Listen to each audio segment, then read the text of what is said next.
Last year we saw Debo kind of stay in the box during pregame. Do you think he'll still go through the same routine and be on the field with everybody? No, that box is a little bit like a box. I don't want to sit up there all day. I'd rather be down on the field doing warm-ups. And so for everybody, it's a little bit different. I like to be around the guys and feel the pulse of how they feel before we kick it off and those things. So, no, I won't be up there that long. How much will you have scripted before you guys kick off?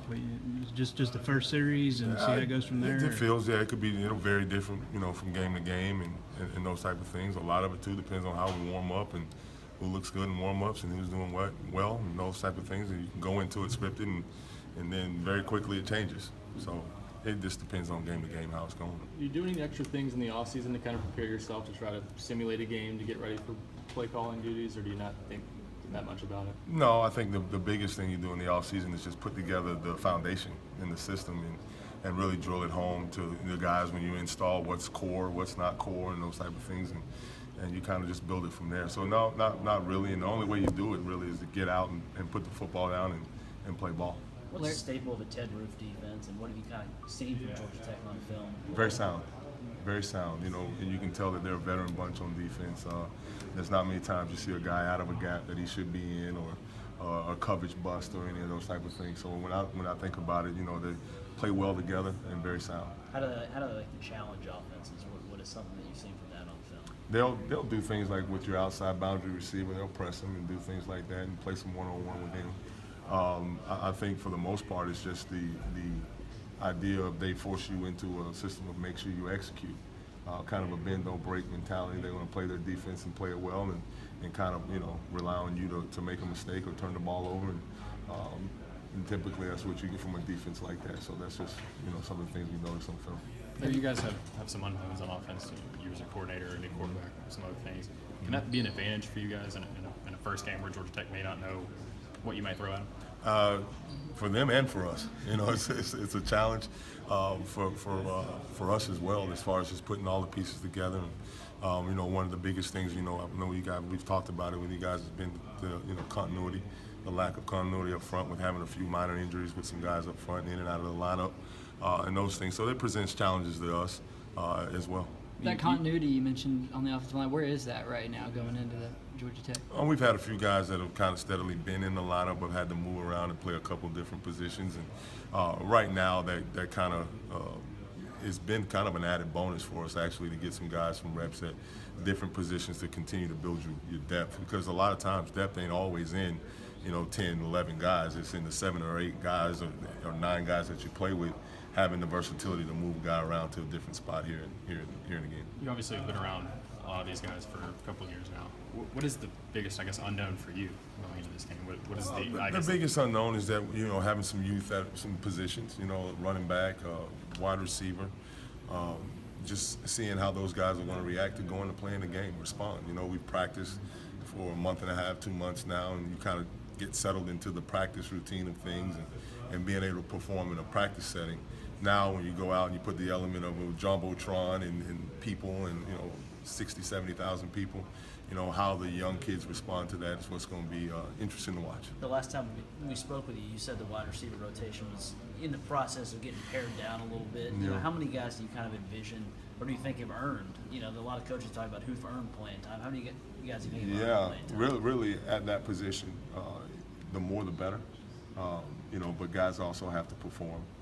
And I think at the end of the day, you get into it where it's about you get to where it's going to be 7, 8 guys that are going to have a chance to rotate in there, because with our style of play and things like that, you want to keep fresh legs in there and guys that are able to stretch coverage and do those things. So you're looking for a healthy rotation of about 7 to 8 guys.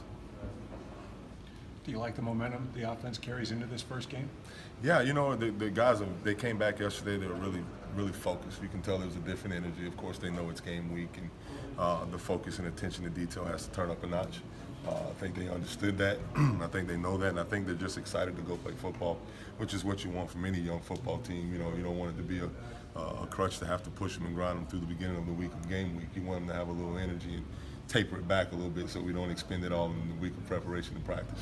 Does this secondary do anything special? They have all 5 starters back from last year. Most of them are seniors even. Do you think that will allow them to do anything different from other people? I think anytime you have a veteran secondary and you talk about you know, you hear defensive coaches talk about playing coverages on a string and everybody understanding what everybody's doing and having a good feel for concepts and all those type of things. Naturally, they do, being as though, you know, they've played as much football as all of them have, and they're returning again. You know, when you play a lot, the continuity for them is there, and it's been there over, you know, the 12, 13 games they played last year, and all through the summer and all through the spring for them leading up into this game. So I think, you know, for the sake of saying what they do special, I think they play their defense the way that the defense is built for them to play it, and they play together very well. I know a lot of players are excited, obviously, to kind of hit somebody and play against somebody else. But for you personally, not having called plays since Sebring High School, you know, this is kind of an exciting point in your career. What is it now? I mean, is it you're chuckling? So It's coaching, you know. It's going to work, and that's, I think, as a coach, that's what excites you. It's about, you know, the body of work you put together as a collective staff, and those things leading up into the game, and then you're excited to watch these guys go perform. And that's what drives you as a coach. That's what moves you is the players. It's all about them. It's all about them having success and them achieving something that they work very hard to achieve. At the end of the day, at the end of the game, that's what most excites me, and that's what is, you know, has me excited and pumped up and got a little itch, is to watch these guys actually go out and perform now. I know Marcus Tatum was a bit undersized when he was thrown in there last year as a true freshman. How much better equipped is he now, strength-wise and just experience-wise, to go in there and start this game? Obviously much better than he was when he got thrown in the Alabama game a year ago, but he's done a really good job of doing the things he needed to do physically to his body to put himself in position to withstand and play the tackle position in the SEC. And he's continuing to do that because Marcus is still a young player. You know, he's still the true sophomore and still developing and learning how to play the position, you know, use his body and use those long arms and all those different things and play with great leverage. So I think with him, it's going to be a continued progression through the season. I think he'll just get better and better each week. Larry, what does Jay Sean bring at the center position? Maybe that Coleman doesn't, or just what does he bring to that specific position? I think just anywhere you put Jay Sean in the lineup. He's a veteran offensive lineman.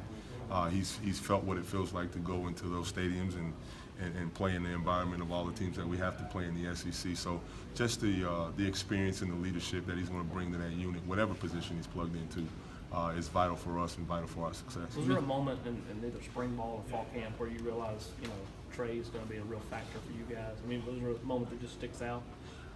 Really, for him, the most part has been his body of work. But I do think that, you know, each and every time you put him into a situation and you had something that he needed to correct or get better at, more for me, it's always been his approach off the field to, you know, to his preparation and to getting better and to saying, hey, coach, yeah, I know I didn't do that very well. Can we sit down and can you show me? Can we watch more film? Can we watch more video? He's a kid that's been on since he came in here on constant improvement. And that's what really stood out to me about him, is that's going to give him a chance to be a player. You've matched up against Paul Johnson when you were at Miami. I don't know if you know him personally, but I was just wondering, what is he like to go against? What's his person? What's he like to face? And how's he able to have this much success? The few times I've had to go up, I mean, they are what they are. You know, they don't. It's not cute. They don't bend. They don't break. You know, they obviously got a strong program philosophy of how they play football as a whole.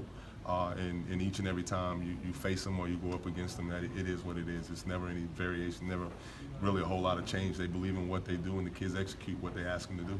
There were times in camp where, you know, you guys talked about too many balls being on the ground and needing playmakers and things like that. How far has the passing game come, and how ready do you feel it is for that has really cleaned up. Guys, you know, begin to understand what the focus was that we asked them to do with that. And in such, you know, situations like throwing and catching the ball on air, you know, there's got to be zero tolerance for balls being on the ground. And guys have really matured and grown to what that means to have that type of focus in those type of drills. Whereas, you know, coming from some of the places they have, and them being really young players, it wasn't really important in high school. You know, it was just kind of a deal where they ran and caught the ball on air like they were throwing catch, playing, you know, catch. But in college football, every rep is a meaningful rep, no matter what we're doing. Every walkthrough, every drill, every throw and catch situation is a situation and an opportunity to get better, and it comes with great focus. And their young kids are waking up to that, and they're learning that, and they've done a much better job with it. You mentioned some of the younger players that you have are unknowns. You have two quarterbacks who really haven't played a whole lot. How game ready do you feel those guys are, and do you have a lot of the questions that you had about those guys answered to this point? First, I'm going to say this: we're very, very fortunate to have the two guys that we do have here as quarterbacks, and you know, because that's as the quarterback goes, the offense goes. So we feel very fortunate to have both of those guys. And really, they both put themselves in a situation where we feel really good with whichever one's on the center of the first snap of that game. We feel really, really good about. Thanks, guys. Thank you. Thank you. All right, guys.